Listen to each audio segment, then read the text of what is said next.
দর্শক স্বাগত জানাচ্ছি আমার কথাতে। আমি এই মুহূর্তে আছি ঢাকা বিশ্ববিদ্যালয়ের টিএসসিতে।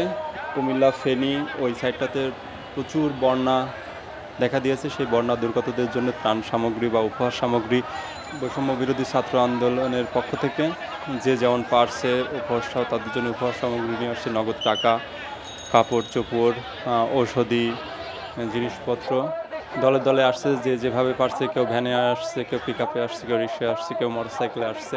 বৈষম্য বিরোধী ছাত্র আন্দোলনে যারা আছেন তাদের মাধ্যমে মূলত যারা ভুক্তভোগী এই বন্যার কারণে, যারা বাড়ি ছাড়া হয়েছে, যাদের যাদের খাওয়ার কিছু নেই, যাদের চিকিৎসার কিছু নেই, তাদের জন্য যে উপহার সামগ্রী, যে প্রয়োজনীয় জিনিসপত্রগুলো প্রয়োজন, বিভিন্ন মানুষ বিভিন্নভাবে বিভিন্ন কিছু নিয়ে আসছে। কেউ শুকনা খাবার নিয়ে আসছে, কেউ টাকা নিয়ে আসছে, কেউ কাপড় চোপড় নিয়ে আসছে, ছোটো বাচ্চাদের জন্য, মহিলাদের জন্য, পুরুষদের জন্য, বয়স্কদের জন্য।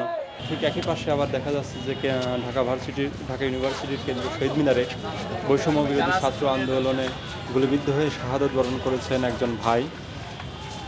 ওনার জানাজার জন্য সমবেত হয়েছেন ছাত্র এবং সাধারণ জনতা।